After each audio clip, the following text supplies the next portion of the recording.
Yeah, you know this guy.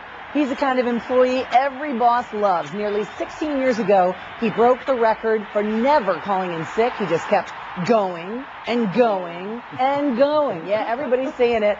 Just like this guy, the Energizer Bunny, right? Former Baltimore Orioles shortstop and third baseman Cal Ripken Jr. here again, along with the Energizer Keep Going Hall of Fame inductee Kevin Kline. Loved you in A Fish Called Wanda. I will. No. You have been with us so many years in a row, introducing us to some really amazing people. And Kevin, by the way, he is Kevin Kline, the actor's nephew, originally from St. Louis.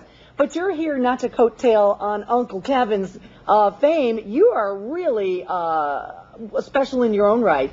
Tell me what you've done to get inducted into this Hall of Fame. What I've done to get inducted into the Hall of Fame and to sit right next to the Iron Man of baseball is 5 years ago, my wife and I started a nonprofit organization called Snowdrop Foundation to benefit pediatric cancer patients. And to date, we've raised just around $500,000 for continued research, and we also provide college scholarships for pediatric cancer patients and survivors. That's pretty awesome. Now, you're a radio announcer in Houston, originally from St. Louis. That's where this all happened. Went to Oakville High School. All right. Graduated in '88. It's a St. Louis thing, Cal. It is a total St. Louis thing. What high school did you go to? And year after year, well, first of all, everybody in the station goes nuts when you come here. Obviously, it's a baseball town. We love you. And you get to introduce us to people like this every year. Do they ever cease to amaze you with the things they do? No, I mean, the whole concept of starting the Energizer Keep Going Hall of Fame was to inspire people, to tell stories, to highlight people like Kevin here that do great things, to encourage other people to do things. And I thought it was the greatest thing. I was referred to as the Energizer Bunny for my baseball exploits, but also for the work that you do off the field. We started the Cal Senior Foundation and continue to help people. And so this is just a wonderful way to inspire people to do good work in the community. And we just celebrate it through stories like Kevin. And that's great. And Kevin, is there a particular reason why you started something like this? Is there something personal that may have touched you or your family? I don't have any children, but on December 15th of 2005, I was broadcasting from Texas Children's Cancer Center. We started broadcasting at 5 in the morning. The outpatient chemotherapy center opened at 8.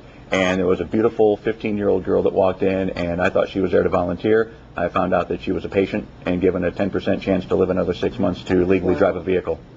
Chelsea Campbell and I became almost inseparable.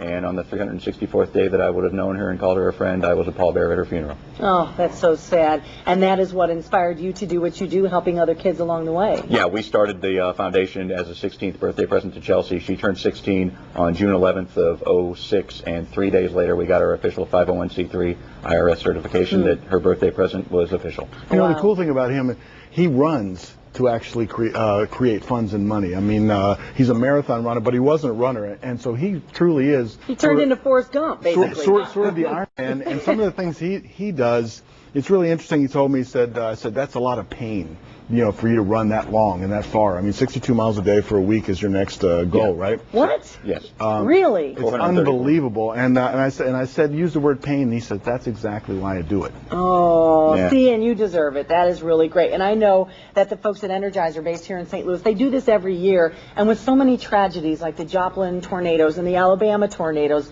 and rainstorms and floods, there are so many amazing stories that come out of tragedies like this. And those are the types of people they're looking for.